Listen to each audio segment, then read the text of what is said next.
Okay. And we are officially live. 6 minutes past midnight, Mountain Time. Reacting. It's the 10th episode of the 20 Years and Counting podcast. But more importantly, we're reacting to Idaho's win in Starch Madness. Will I let the people of the world know, Max? What is your initial reaction? For people that are rewatching this, to Idaho's win in Starch Madness. First time since 1990. First time since 1990. I checked as well. The Idaho men and the Idaho women have never won it in the same year. So this is the first time in their school's history that both the men and women win the Big Sky Tourney. So obviously, congratulations to both of those teams. That's probably, I mean, it's a lot of other schools have been able to do it, but it's for Idaho, it being the first one and them being such a historic program. I think that's a really big deal. Um, but really fascinating game. It wasn't both teams. I don't even really think played particularly well, like up to their standards. I think Idaho had some way better games throughout their run. Um, their win against MSU, their win against Eastern. There's a lot of games that they had that were just much cleaner, I think. But for them, you can. I mean, looking at the box scores, you I like you can tell that you can look at the box scores and they did take more shots, but like you can tell that they just had a couple more shots, just like a teeny bit, and that was kind of the difference for Idaho. It was really pretty incremental. Yeah, the score is a little. It was an 11-point win, but um, I think what Idaho did is they just honestly they made the shots that counted. They knew it was not going to be a super pretty game, and Montana did not make it particularly easy for them, especially in the first half. But when you get into the foul game late, when you're down, 8 points, that's when it gets like super ugly for basketball. You're just kind of fight. You're really just trying to make free throws. Um, a good example of that is Trevon Blasson game, like late. I mean, he made most of his points off of free throws. You'll see a lot of those guys who their free throw numbers are pretty high. Brickner, obviously, he went 8 for 10, but I would say 2 for Brick. That he was kind of him and Robury were kind of the driving force for this game. But I think my big two takeaways are: one, Isaiah Brickner had an awesome game. He played well. He hit free throws that needed to be hit. He didn't even have to shoot that well from the three. He missed almost every three he made, but he still played exactly how he needed to play. Even when he missed some shots that I thought he definitely was going to get in, he never really needed to make every single shot. And then two, Idaho they just put up a couple more shots. Honestly, I think they probably played about as well as Montana did, in terms of where I think both these teams have a really high skill cap, and they definitely didn't play as well as I thought they were going to play in this game. Obviously, we'll get into Montana and obviously Money Williams and the whole stomach bug thing. But honestly, I just think Idaho put up more shots. Um, Isaiah Brickner played really well. He made the shots he needed to. And then I guess a third kind of mini takeaway is just Brody Robury.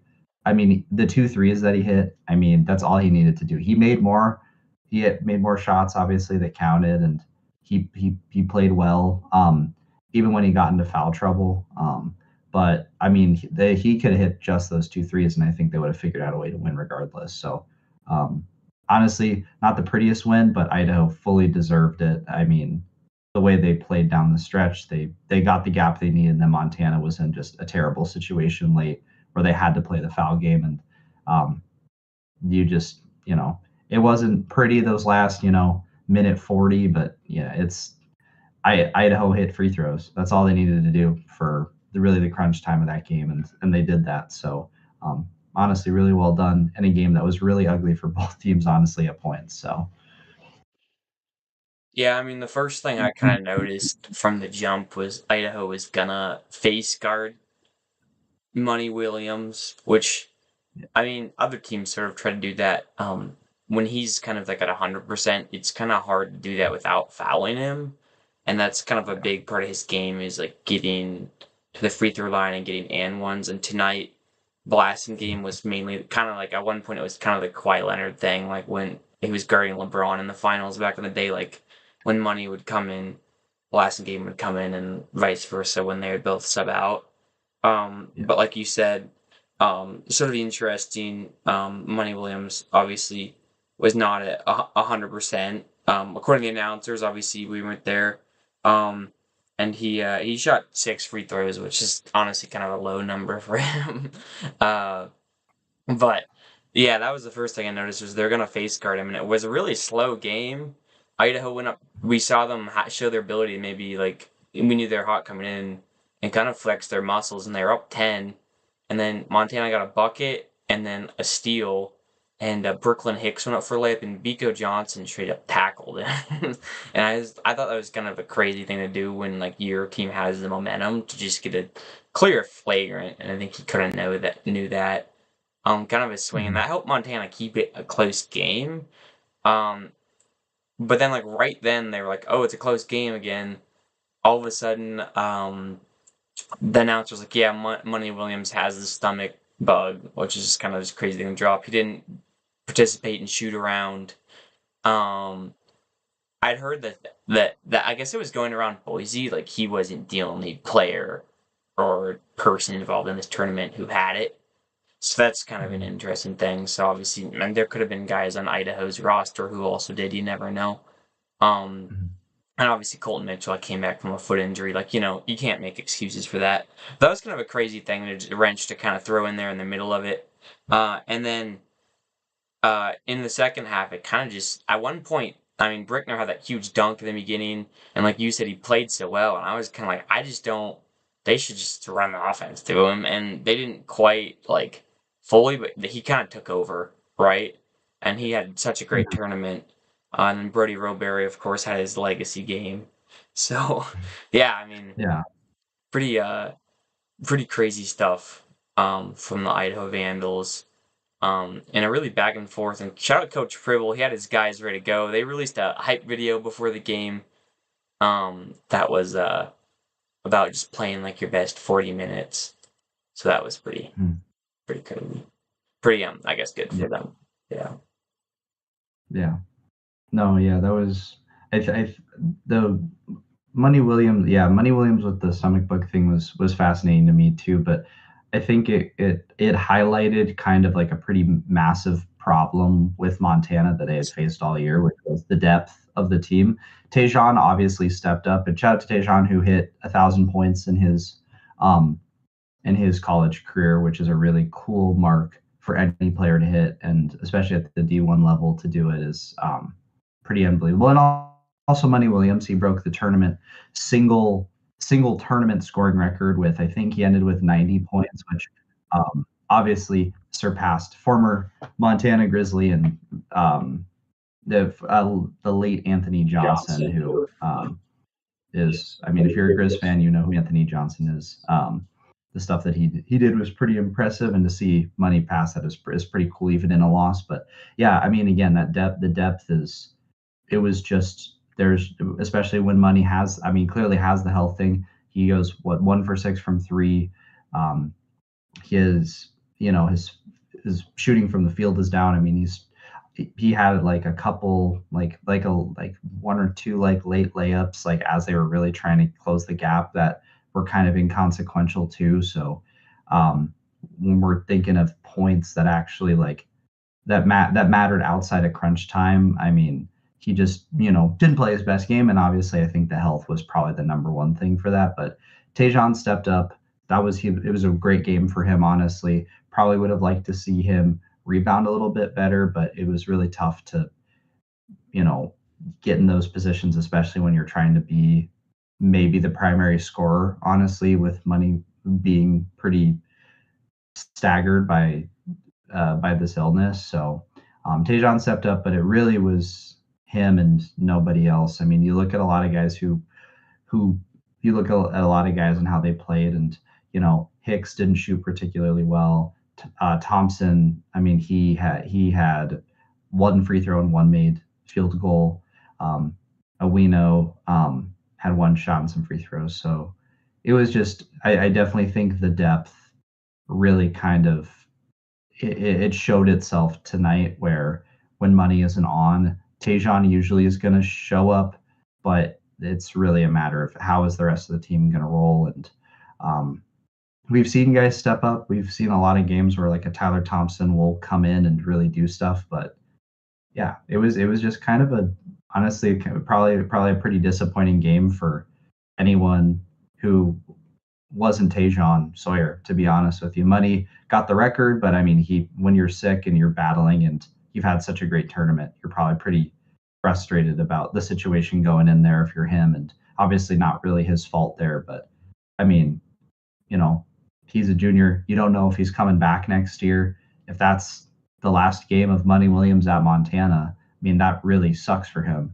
So it sucks that he has to end on a championship loss, knowing that he had a ton in the tank and he couldn't even complete a shoot around.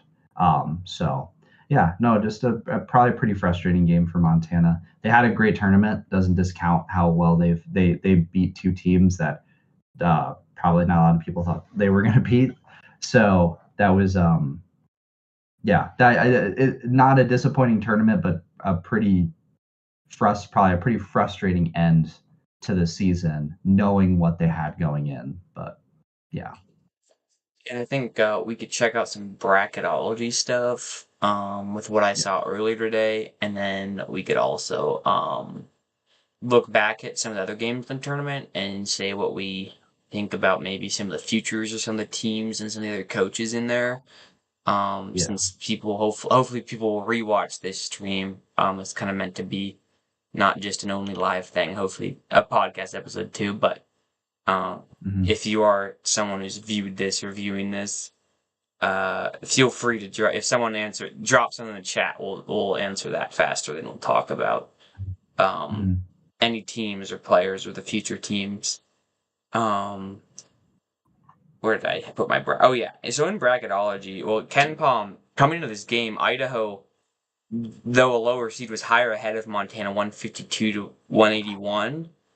Yeah. And in ESPN's bracket, they had Montana winning, and they had them as a 16 seed playing Howard in that first four, which could get us a Big Sky Conference tournament win. And we have to change our podcast name. Um, the winner of that game would play Duke in Greenville. So Idaho probably hoping they don't want that playing game. All the one seeds are going to be good. That's how it goes. Yeah. But Yeah. the net bracket thing we followed bracketologists. Um, they have number 15 Idaho versus number 2 Iowa State in Buffalo. You know I like Iowa State, so that's not a great matchup. But I mean No. a 2 seed or a 1 seed's not gonna be a great matchup. But with like bid thieves and stuff, there is a hope that maybe you do get um a maybe a 2 seed and you get a standalone game. The first 4 games are fun too. People care about you a lot. So for Idaho's sake, I don't know, Max. Would you rather have be a 15 or 16 seed right now? I mean, for the purpose of getting the first four and winning a game, I would rather the 16. But to be honest, like if you're Idaho, you obviously want to be the higher seed. You want maybe a little better of a chance to, you don't have to worry about the extra game in Dayton, and um, so I think if you're Idaho, you obviously want that extra that 15. For our purposes, we obviously want to see a win outside in the first four, but I don't know. I mean, I think I mean, I'm going to think about this through Idaho's perspective because they want the easiest path to not the easiest path, but the path of least resistance to a potential, you know, upset or something. Because obviously a first four win is amazing, and like that's still a tournament win. But I mean, to have your guys fully rested for a game against a 2 seed, you don't have to worry about the travel to Ohio. Even if you do go to Buffalo and or not Buffalo, I guess I wouldn't be in Buffalo, but in Greenville. So like, yeah, you have to worry about that travel. So if you just have to worry about one thing, I don't think that is bad at all. Iowa State, I don't love. We've talked about this how I'm also a big Big 12 basketball person. I like to that's probably the one Power Four league I really pay attention to. Other than yeah, though that's the one big Power Four league, and I mean the Big 12 is just such a physical, competitive league, and I just wouldn't want to play any of those teams. And Iowa State being one of them, TJ Otzelberger's phenomenal coach. That team, I have seen them do some terrible things to some other teams. They beat Yeah, did you Arizona see? State by Yeah, that almost Arizona 50 State game today. was bad. They ended Bobby Hurley's career. So I just want to point out to Idaho fans that that is probably if that is the draw, that's going to be really tough. But I mean, if you're Idaho, you're probably just hoping. There have been quite a few low seeds that have kind of shown up in these conference tournaments. Though I Prairie View A&M just beat they're an 8th seed. They beat number one Bethune Cookman. Um, so if you're Idaho, you're really hoping teams like that sneak in because that just bumps you up there. So yeah, I think for Idaho's sake, you want the 2 seed. I would rather they get the 2 seed. I think that's more interesting to me in terms of the matchup. I like the 2 versus 15s because there's always the 1 2v15 that could be Idaho's game. But I would be cool to see them win. I mean, I don't know much about Howard, but if they draw Howard, I mean, um, yeah, I'm not going to say anything about Howard because I don't know anything about them. But I like, well, It's we saw similar what to happened when I don't yeah, know. the Grambling game. I was gonna say I was thinking the same thing. Where yeah, looking at the already qualified seeds, I guess I don't know which one of these teams. I think Wright State might have been the one seed in their conference, if that sounds right. But I know Oh yeah, right. State. like Hofstra and Siena and Troy. I think they were all big deeds. Maybe even Yes. McNeese this year, but they're all pretty good teams, obviously. And I think Idaho's lower in conference than a lot of those teams. And we still have a couple more. America East has the 1 and 2 seeds playing in the chip. I know that, but Mhm. um, Big West probably won't. Well, you never know with who gets in the Ivy League and the MEAC, and the Southwestern. So you never know. Only a 15, about half the auto bids are punched. So yeah, it would be kind of fun Mhm. if we got a um a maybe standalone 2 seed game or a standalone playing game. I don't care. Once again, if you're in the chat and you have anything to say about Big Sky basketball, um, or anything at all, if you're watching, any questions or any statements, let us know. Um, Also, I just looking at the rest of the tournament, a few big headlines. To me, obviously, first we talked about Montana. I guess they're the one who they made the tournament game.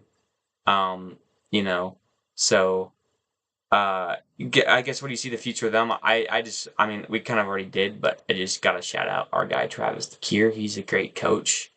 That's been a Mhm. known fact, but he he clearly coaches guys well. The future with the Grizz, I mean the first thing you look at is Money Williams. Will he come back?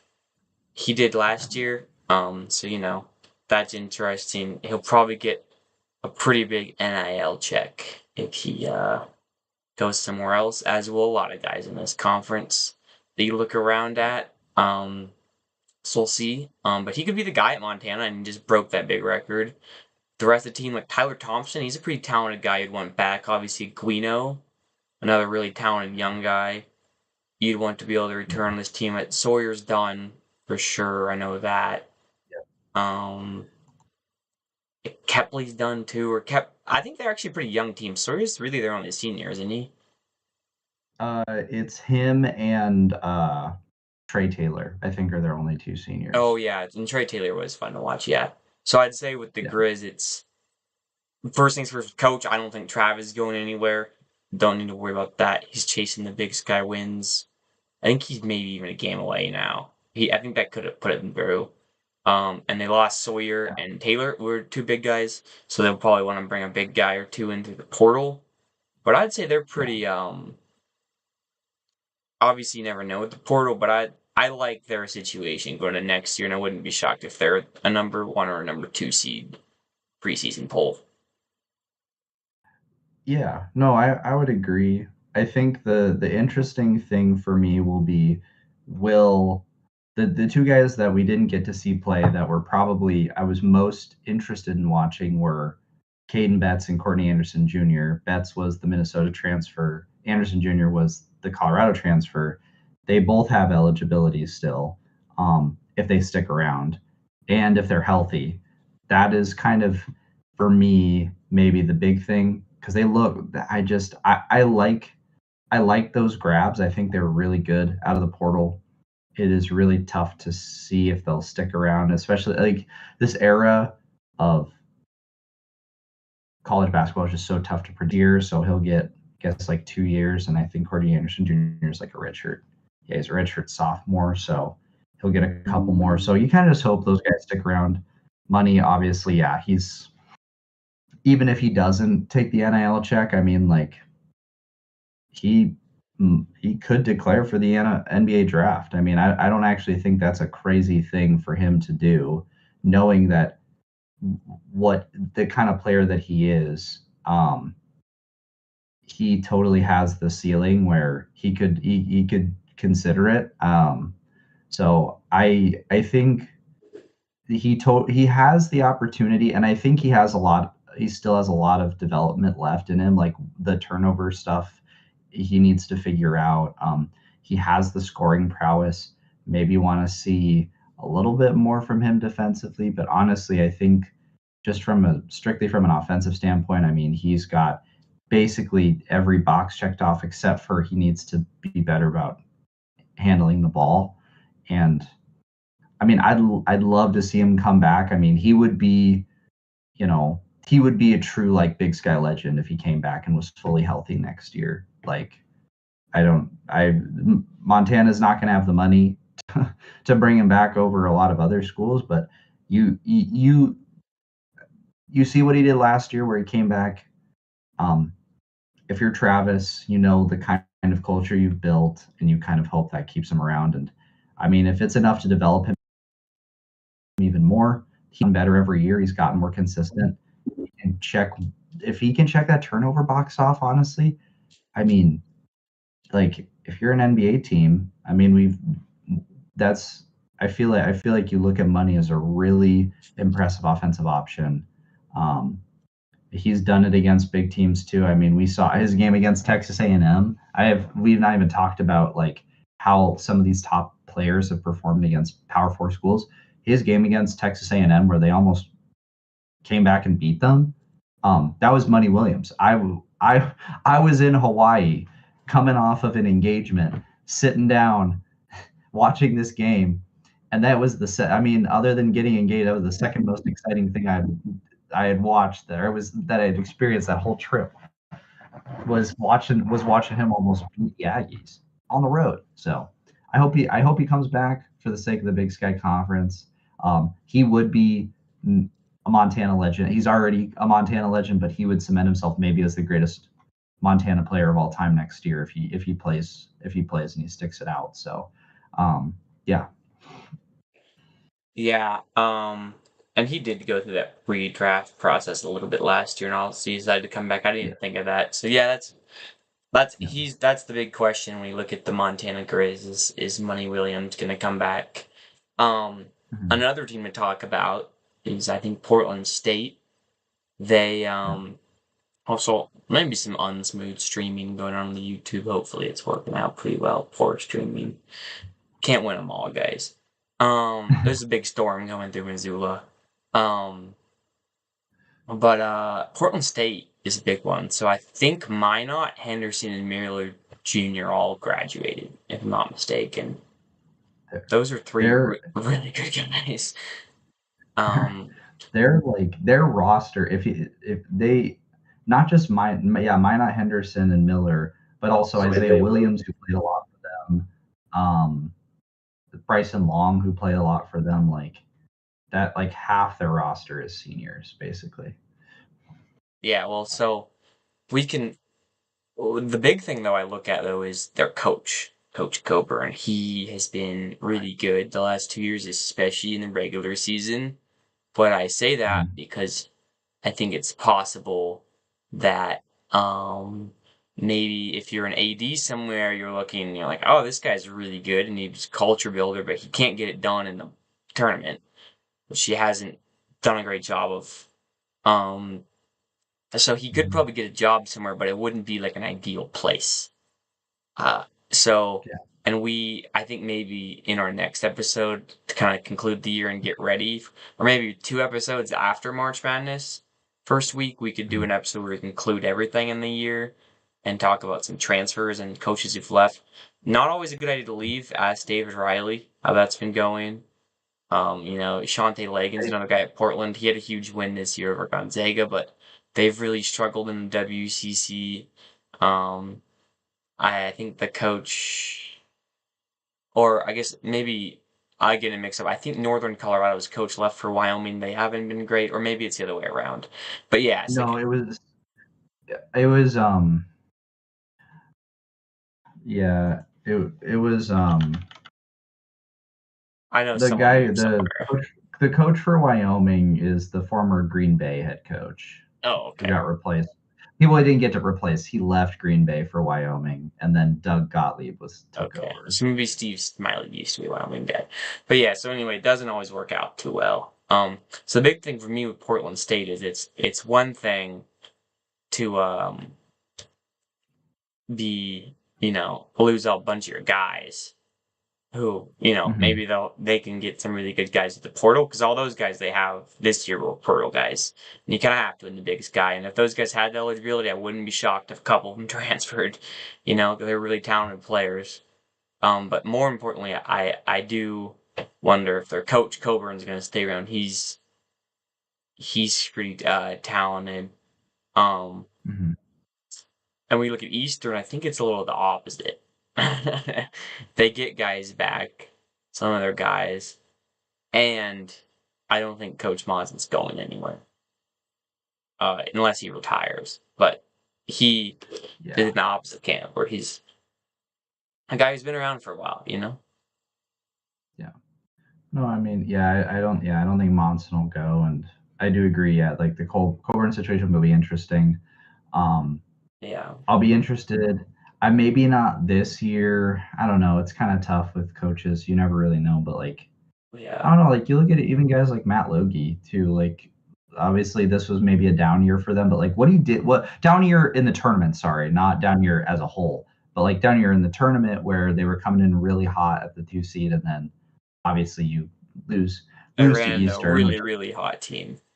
yeah, like that. It was kind of it was, and I mean when you're already so depleted because of injuries. I mean that team. I mean Montana State was, despite being the 2 seed, the most unlucky team, in my opinion, in the Big Sky. Like their depth was just nothing, and they still managed to um, get a 2 seed. So, but you look at a guy like Matt Logie. I mean, we obviously Danny Sprinkles had more success when he was at MSU, but Logie's won a conference championship here, or at Montana State. They made the tournament under him, I guess 2 years ago now. So he has that pedigree. You look at what he did this year, even though they weren't able to go far in the tournament, and you say, hey, this guy was playing with maybe seven, eight players, like healthy players, um, like mostly healthy even. I mean, we saw like Pat McMahon. I mean, he had that deal in the I think the last game of the season where it looked like he might not have even played in the tournament, and then obviously, things ended up going their way in that situation. But it was like, yeah, it's interesting. Yeah, I think, yeah, I agree with you. Monson probably is pretty happy with his scenario. I think the Eastern's going to be a team to really look out for next year. But you look at Coburn, I look at Logie. Um, you look at a guy like Pribble now, like is Pribble, going to be a hot commodity, knowing he completely turned around this Vandals team. Like, I mean, you look at what Idaho was, what, 6 years ago in the Big Sky, and now you They're look at them so bad. now. They were terrible. I mean, I think about we've talked on the podcast about Nigel Burris before, and obviously plays for Weber State now. Um, and he'll graduate, but he was like their top 6 man. He was the Big Sky Freshman of the Year at Idaho in 22-23, and they were pretty brutal back then. You know And who I'm else pretty sure used that to was play for Idaho? who? Quinn Danker. Oh yeah, He I also totally might have been forgot. on that Nigel Burris team. And that was like They what? were That was I bad. want they were bad. I think that was Pribble's first year, Uh, maybe as head coach too. I think he had uh, just taken I think over. Quinn Danker might Oh, have been a pre-Pribble guy because he went after Pribble. He went and played, I think, D2, and then this is now yeah, his second year on Idaho. So right. Quinn Danker might have been pre-Pribble. But you Okay. talk about guys like Logie and Coburn, who are Mhm. maybe potential candidates for jobs moving up. I don't like to be, especially with mid-major teams and players. Coaches, it's a little different, but especially players, I don't like to Mhm. be like, this guy's going to transfer up and be good. But Pribble is a coach who totally could be that way, for sure. Like Mhm. his stock went up a lot. And coaches, it's a little more common and a little less frowned upon because that's what they're doing, you know. Players, I don't like to pick. Yeah. That guy's gone. Um, and we could talk about more players now, but yeah, Pribble was pretty crazy. Besides obviously Idaho winning, we talked a little about the Grizz going on a good run. Just what else kind Mhm. of grabbed your attention out of the conference tournament? I guess. Um, honestly, I think Eastern maybe not getting the job done. I honestly really thought they were gonna look. I mean, they had a pretty. I mean, they scored a ton, but they had a fairly close win against Weber State. I think that was kind of a sign to tell like if they weren't gonna put up a lot of points in this tournament, they probably weren't gonna do very well, and uh, they just didn't. They just did not play particularly well against Idaho on the offensive end. I have to look at all the percentages and things, but I mean Eastern, they or yeah, like Eastern play. I mean Eastern yeah, they shot really bad from three in they that game. shot I pretty know that. right. Yes, 3 for 20. That was the That's stat not I was good. looking for. Which when you have guys like Isaiah Moses and stuff, guys who really like they thrive off of stuff like that, it's really tough to and also another player we talked about money who really he the free throw line is a place where he really his stock is up a ton, and Isaiah Moses is another player where he's made a lot of his living off of free throws, and he was perfect from the line, but he only had 4 attempts, so you maybe hope you can get to the line a little bit more if you're him, um, which obviously it's not his fault whether or not he gets the calls or not, but at the same time, it's like when you shoot 0 for 3 and 3 for 12 from the field, it's you definitely want to be trying to maybe draw more fouls, just get a little bit more contact. And Idaho, I mean, Idaho was in foul trouble like very early against Montana. It's one of those things where I think Eastern definitely had a path in, um, and they just didn't perform super well. Kyrie Huey had a really great game for them, though. I mean, like a 20 points, 7 rebounds, like played super well. One of those situations where a guy stepped up, but the rest of the team just didn't play particularly well. And then Colton Mitchell, that was like the Colton Mitchell game of the tournament too. 26 points from him, and um, I definitely think Eastern not playing as well as they did. I wasn't particularly surprised. I mean, I picked Montana to beat Portland State. I wasn't surprised that that was the result. When you sweep a team in the regular season, um, you figure them out, in my opinion. I know the tournament's kind of different in a neutral site, but I don't really see why. We did see it There was happen with no Idaho and Eastern as what well. So you're right. like it was like one of those things where I don't know. I just there was no evidence for me to pick PSU over Montana, and I feel like there were a lot of people maybe who are more envious of the idea that the Vikings were going to get something done. And I mean, you lose to the same team 2 times. I don't know why you wouldn't lose to them a third time. So I think that really I think played out fairly well for Montana. But Yeah, honestly, I think the big thing was I was maybe surprised at Eastern. I thought Eastern was going to be a lot hotter in the tournament, but the hottest team in the tournament was a team I honestly didn't expect, which was Idaho. Not to say that I didn't think they were going to, do well, but I mean, you've talked about it this year, I and mean, I called them they've been overrated all on. year. Yeah, I'll admit. they've been admittedly pretty on and off throughout the season, but I mean, another beautiful thing about conference tournament season is you never know who's going to be the best. Northern Arizona was nearly an NCAA tournament participant, and they were what the 9 seed, 8 seed, 9 seed that year that they made it to the championship. So you never know. You really never know. No, they would have had to have been the 9 seed because they beat the 1 seed in that tournament. So Yeah. yeah, that was a so you never know. Idaho played their ass off when it mattered. So just definitely maybe surprised that they were the team that made it out. But not like shocking. It's not as shocking as some, but um, yeah, definitely thought Eastern was going to be a little stronger, and I think Idaho kind of proved that they were there for something different. And yeah, so it was I think my big takeaway, Eastern. Not sure what happened, but they needed a little bit more juice against their their rival, their kind of regional rival, I guess, in Idaho. Yeah. I mean, it's easy to be like, yeah, they fell off too, but they did have a really good year too. I think they're more of an unexpected team. I'm curious what them Mm-hmm. looking for. They will get Andrew Cook back, who 2 years ago Mm, was huge for them. But obviously they yeah, didn't do as well 2 years ago.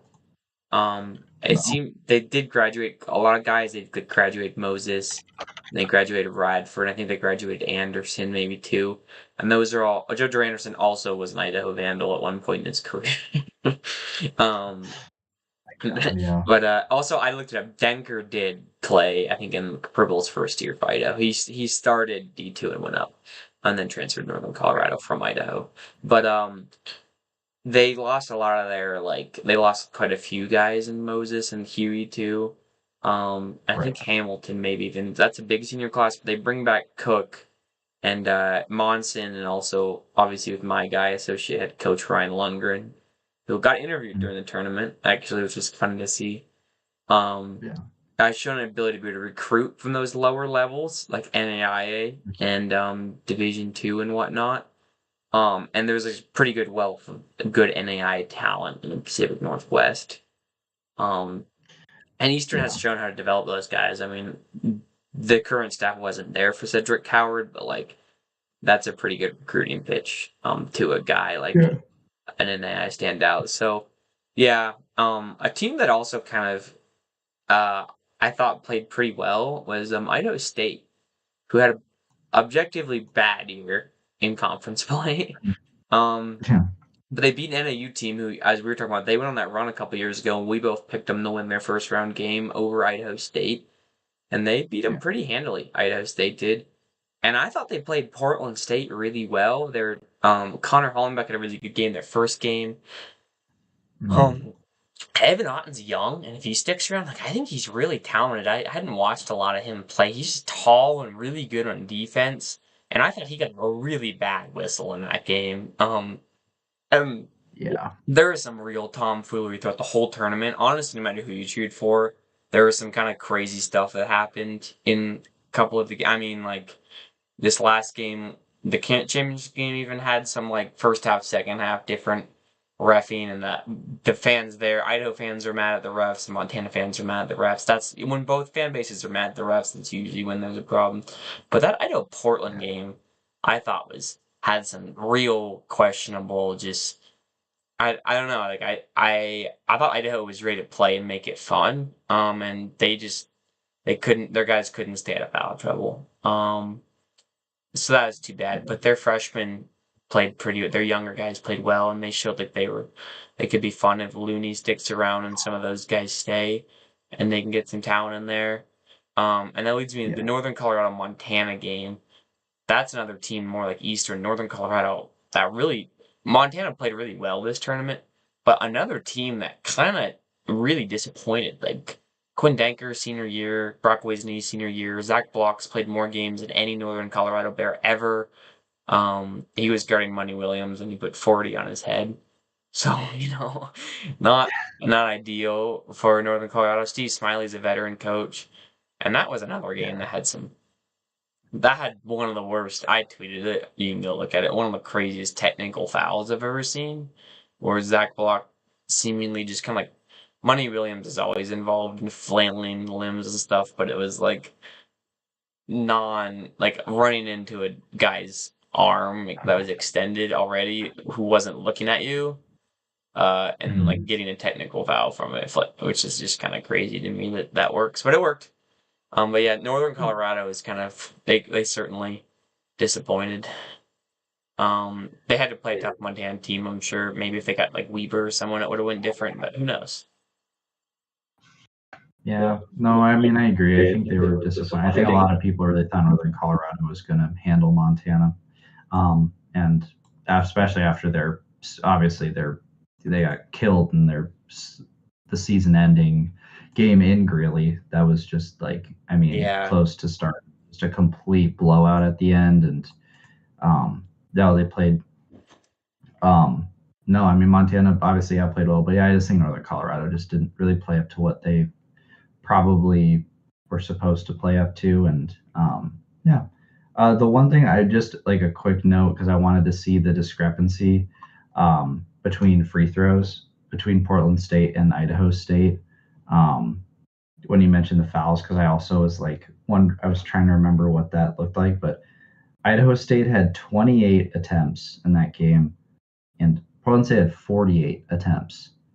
Like 20 more. And to be fair, Portland State they were 32 for 48, and then Idaho State was 18 for 28 or 19 for 28. So like percentage wise, whatever. I mean but literally had 20 more free throw attempts than Idaho State, and the game it was a 7-point game at the end, which it was. I mean significantly. I mean, it was tied at half, mind you. So, anyways, that's all I wanted to point out was there was a 20 free throw attempt discrepancy in a 7-point game where the 9 seed pretty darn close to knocking off the 1 seed in, I guess that and obviously not back-to-back years, but in the past like 5 years, that is pretty crazy. yeah, It would have happened. that was pretty wild. Um, so when's Selection Sunday? Is it this Sunday? This Sunday, yeah. Yeah. The right? No, yeah, no, it is. It would be this Sunday because they'll. That's I think crazy. so. I just want to make sure I have it correct. I'm pretty sure it is because I think that's why the Big Sky does. That's why we're recording at like 1 in the morning because the Big Sky wanted the standalone game for us. I was just thinking about like other conferences championship Feels like I mean games, and because I half know, the auto bids are sealed, and I feel like the rest will get shirt up. yeah, because they end up like a lot of those championships end up happening like a lot of those championships end up happening on Saturday, anyways. So I was just trying to see because I think the American they play. I thought they played. I'd have to see, but they might play their. I don't. Do they actually really play their championship game this Saturday, or will it be? Sunday, Um, maybe. Yeah, Interesting. that's Well, pretty crazy. so the American play their semifinal on Saturday, but their championship is not even listed. So I don't know what the deal is. So I don't know what all the other we don't cover the other conferences. We don't cover the Yeah, other not our job. shitty tournaments. Yeah. Whether or not we have stock in any of those teams is hardly anybody else's problem. But we don't really the conferences that have the weird tournament format, the whatever the ascending, or I guess Yeah, like ascending, where it's like the 1 and 2 seed at the very, like the WCC format, where it's the 1 and 2 at the end, and then all the other teams have Yeah. to play. Those tournaments are always weird because there's quite a few that start late, and they end up playing their semifinal on a Saturday, and I don't really know when they play their championships, or like what the deal is. Are they playing the two games in the one day, or are they playing it Sunday morning, or I don't know. I don't know. I'm not going to look at all of that, but it's one of those weird things where there's like semifinals being played the day before, hypothetically the day before Selection Sunday. So I'm a little confused with the when we'll exactly know, but That's yeah. actually a good question to ask, though. With the Big Sky, do you like their current? They're adding two teams and losing one, so they're gonna have to change it Right. around a tiny bit. There might Mhm. be three buys, I guess. Do you like their current format, or would you wish it was the WCC one? And because the argument is always the last couple of years it has been the one seed who's won, so it doesn't really matter like a top seed. But this year was really the first year since that Montana State year, and really that was also a kind of random year where a truly random team has won it and like not had what some people would consider the best Big Sky team representing them. But obviously, right now it feels like Idaho is the best Big Sky team. But do you wish the Big Sky had the WCC format or no? I mean, no, I don't personally think so, because I'm actually maybe a little critical of that. Like, I understand why they do it for I understand why they do it, because it is you, especially for the WCC, you want your best teams, and it's usually Gonzaga and kind of your pick between St. Mary's or Santa Clara. Obviously, they're kind of the team on the bubble right now that could sneak in as a WCC could be, you know, a couple bid league. But I I personally really like I think maybe like the big problem with it is the early buy, like the 1-2 playing before some of like their lower seeded teams. So maybe you're there longer, or I don't really know all the like lodging situation or how that works, but like um I know probably like the 1 and 2 seed buy being like the early games, even though you're playing low seeds, like being there longer um, is probably not particularly fun, depending, especially how far you're coming in from. Uh, Whereas, like if you're a 3, 4, 5, or 6, your first game isn't until um, like that Monday, so you maybe get a little extra time to adjust.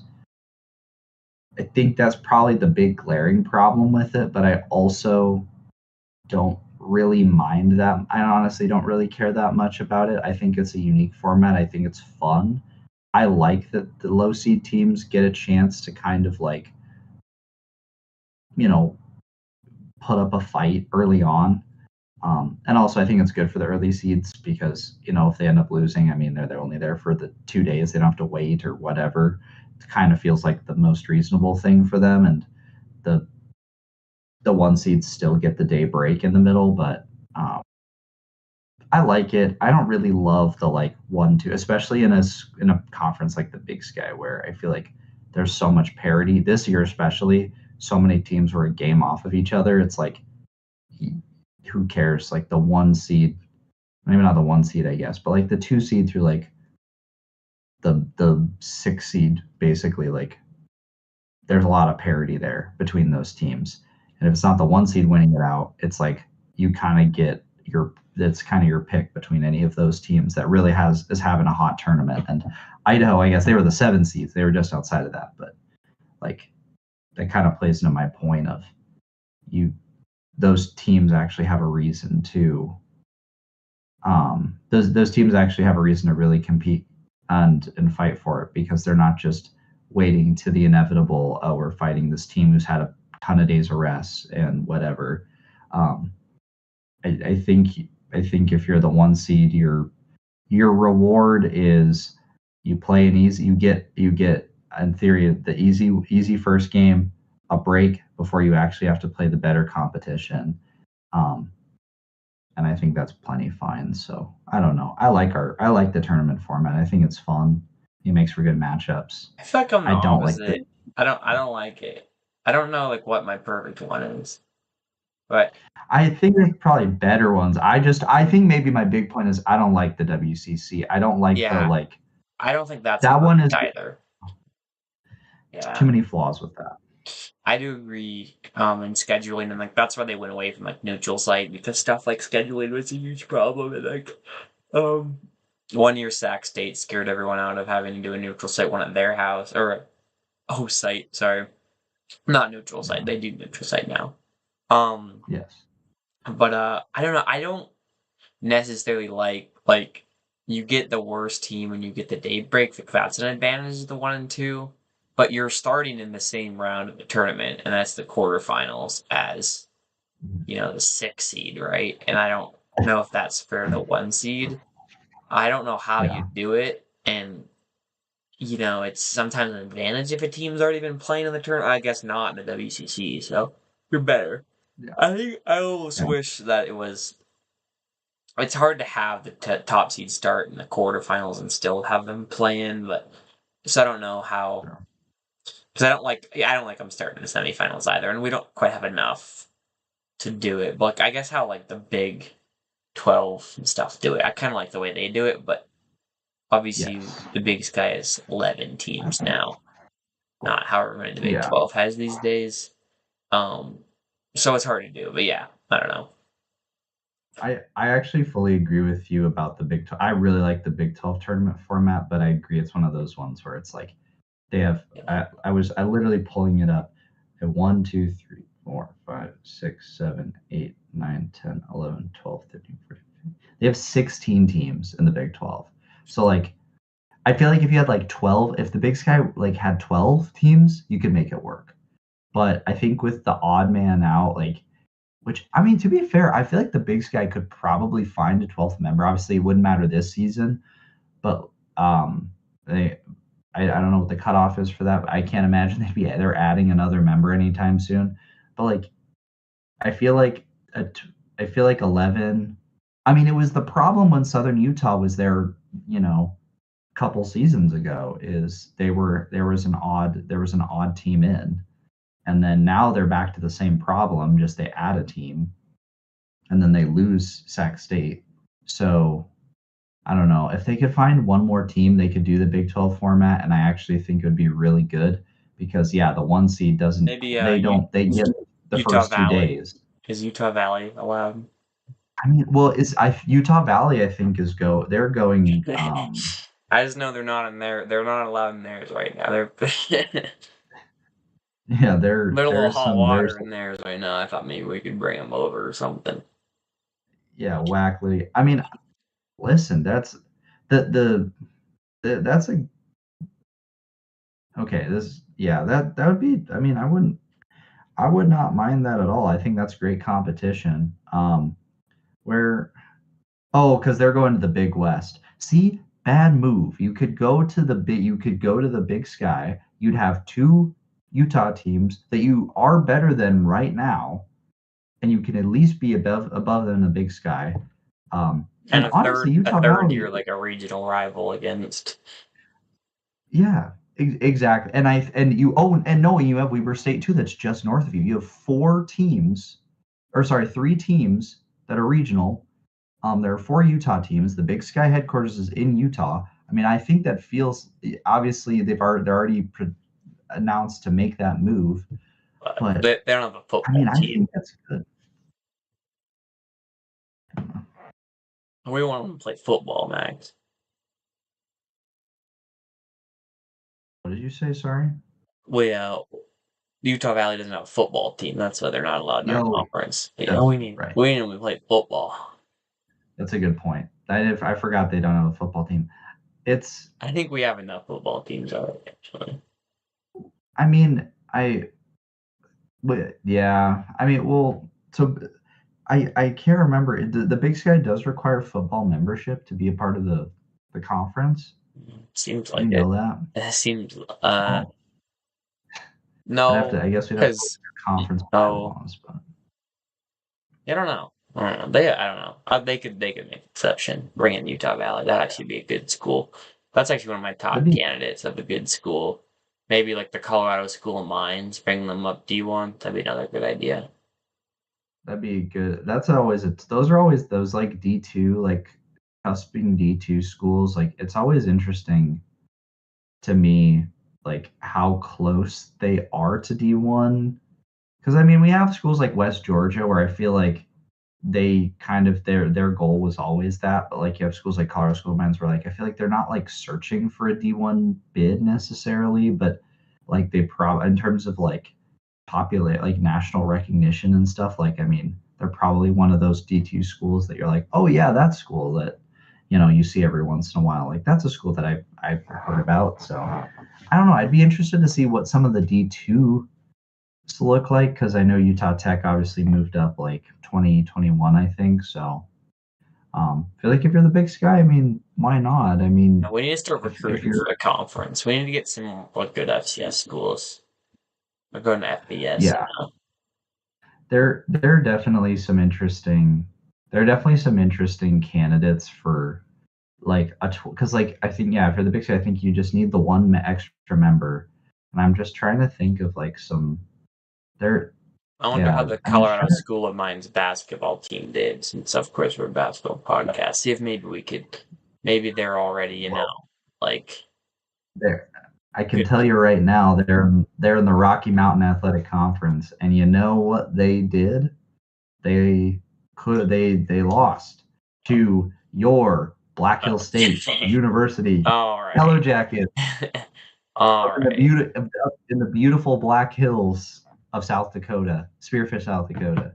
So So our team's gonna. They your were RMAC, six. They were 16-16. So they're gonna need those scholarships bad. yeah. 12-8 in Oh yeah, conference though. Hey, they RMAC's played Central they're Missouri and Billings, Montana though. They went 0-3 in a road trip in Billings. That was a bad road trip for the school minds. yeah, and that's yeah. It'll be yeah. I there's what's a school that always fascinates me that I feel like maybe would want to move up to D1 is like a Central Washington. Like, do you feel like they might have Hmm. Yeah, I mean they like to some schedule interest? football games against the FCS teams. So yeah, maybe. I don't know if They're they have the basketball facilities and stuff because that's a big part of it too. Is you kind of need the right. facilities Yeah, they're or I football know that yeah, facilities. I don't know if they're the stadiums. three the threshold, yeah, you'd have to look at like yeah, their facility threshold, but and also to be fair, like it's Central Washington, but Ellensburg isn't like that close to like they're close-ish to like Portland State's like I think the closest school they are to. It's either that They're I probably want to close to say. Eastern Washington. I think they're closer to Cheney. I just always forget how close Ellensburg is. It's closer to Seattle than I like Oh, realize, but it's not like that close. It's just one of okay. those schools where like they're they're here. I want to actually do some searching here. They are they're just under 4 hours from Portland, and they are okay. They are closer to Cheney. I was maybe overestimating, but but here's the thing: is they're just under 4 hours from Portland. They're 240 away from Cheney. So honestly, not that bad. That'd probably be pretty good. They just we just their facilities are definitely one thing you'll have to look at. Like what is their the size of stuff they're dealing with, and I'll be honest, I've seen their football stadium. It's not like the biggest in the Okay. world. It's I'm just saying I mean if it was a high school stadium it would be really nice. But it's pretty small. Like I think they have like one dedicated bleacher. So they would have to put a lot more money into their facilities, would probably be the big thing with that. But I mean, I think it's a team that probably is wants to be D1 more than they want to be D2. I mean, they Yeah. have Well, they need the money I too, you know. yeah. It's always just a matter of how much finances you could put in. But I would look. I guess the moral of the story for this is like look at. I mean, I think the Big Sky wants to look at teams like that, teams that have you know long-standing six. Like you either look for FCS members moving in realignment, or you look at some of those D2 schools that are really trying to move up and see like what the possibility is and get in early on it. Central Washington is probably a lot farther out than maybe I'm giving them credit for, but I think there's a chance that they could be a school that wants to invest. You probably look at a lot of Washington schools, honestly, like D2 Washington schools. Um, you probably want to look in the Colorados and the Utahs as well for schools like that, but um, in Idaho, you're probably that's probably you've got Idaho State. You're probably good there. Montana, obviously, you're good there. I even think in Oregon, it's probably pretty tough to find anybody who would want to play in the Big Sky. I don't know, but that's just. I feel like Washington or Washington, Utah, Colorado probably are three states you really want to search for if you want a 12th member. And Utah probably feels like the most reasonable one, honestly, with the headquarters um, and now three Utah teams in the conference as of next year. Yeah. Just got a video of Money Williams on the bench watching the Idaho celebration. Oh gosh. Also a video of the Corner Club in Idaho. It looks pretty crazy, I'm not gonna lie. I've been to the Corner Club. You've Well, been to not the inside Corner it, but Club? I've been out. I have a picture. Oh, I got a picture of me and one of our former coworkers, nonstop local news producer Nicholas Beck. Let me find it. That's Outside the crazy. Corner Club. My boy Nick Beck, respected member of, I guess not the pod, but he's a respected member by the pod. Yeah. Let me find it because it's a great photo, and nobody knows who this man is, but I want people to see this photo because I Yeah, want to show people. I've been in Moscow before. It's a super cool town. I like it.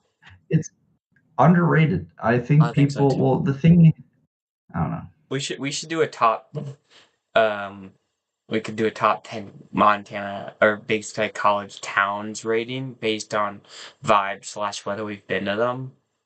Because that'd be pretty fun. There we Oh, go. There's me at the Corner that is Club. you. Nick I Beck. believe I believe you. I believe you now. That's Because yes. yeah, I feel like because like I've been to obviously Missoula, Bozeman, Moscow, Cheney, Ogden, Mhm. Flagstaff, Portland. Um, I haven't been to Sacramento, and then I haven't. What's the other one I'm missing? There's two more. I haven't been to Greeley, Really, yeah. and I haven't been to. You've been to Pocatello, right? I've been to Pokey. Is that the one I missed? That was the one you missed, yeah. Because yeah. Because you haven't been to Greeley, you haven't been to Sac. Right. Then Sac's not even going to be in it next year, so you can take that one Well, I off have kind of been to. provisionally. I've been through Cedar City. I've also been through Cedar City and St. George actually as well. Well, you have to go through both of them to get to Las Vegas if you drive, I guess. Oh, really? Technically, I didn't know not you like go through St. George. I mean, I've like seen SUU's campus. I've probably been through St. George, but I don't remember seeing old Utah Tech. Like I remember seeing Southern uh, Utah and being like, "There's a college here." yeah, there the college. I had to go out of my way to go to the campus. It's not like right off the interstate, but yeah, if you go to Las Vegas, you go through St. George is like the last like decent sized town you go through. The Sorry, not last decent decent town. town. The last decent sized town that you go through before you go down into like the really cool, it's like spiraling interstate part that cuts through Arizona and into Nevada. It's actually very pretty. But the Cedar City and like Shady George are like they're like actually super close to each other. But St. Utah Tech's campus is actually really nice. They have like this, they're like one of their like sidewalk, like walkways, I guess, has like these palm trees on the side, and they like with the new branding and stuff, it looks really clean. So I honestly think those are schools that have like a lot of stock. Maybe Southern Utah's a little older, I think, like in terms of Yeah, their for sure. standing. But like Utah Tech is one of those that they've clearly gotten a lot more investment, and not just in athletics, but just in their university in general. It's pretty evident when you drive by the campus. So yeah, I've been to both of those as well. I haven't been to SAC or Greeley as well. I also have not been to um oh, that might actually be it. Is there any? I'm pretty sure I've been to all the other ones, You've but been to I Aug. have. Wait, have you been I've to been to Flagstaff? August. Oh, that was the other one. I have not been to Flagstaff before. At least, well, yeah, no, I haven't been to Flagstaff. I've been to Arizona, but I I have have not been to been to Flagstaff. Flagstaff. It's pretty nice, actually. I've heard it's very pretty, and Yeah, also it's like I mean, it's like the cold part of Arizona because it's in the mountains. it's So mountain town, very mountain town vibes, which is kind of cool. yeah, but that's one that yeah, I agree. I do think we need to figure out our rankings for Yeah, towns, and because we can do I that have at a the end of our Sunday podcast if we're around on Sunday after Selection Sunday. yeah no yeah we could do that yeah because I have a oh Eastern fans you're not gonna love you're Okay, not gonna love no what I say spoilers. about No spoilers. no no spoilers, but Cheney not high on my list. Not high on my list, and that is No I have to spoilers, be. but Janie th- sucks.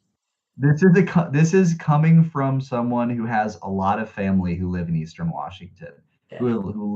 a lot of Eastern Washington graduates in my family.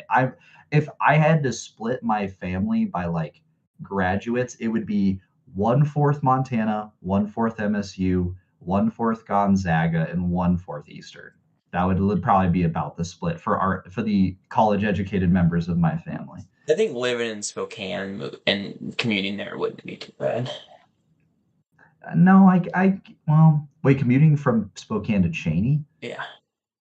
It's like 40 minutes. That would be horrible. That's, At I mean, least where I'm from, that's a short commute, buddy.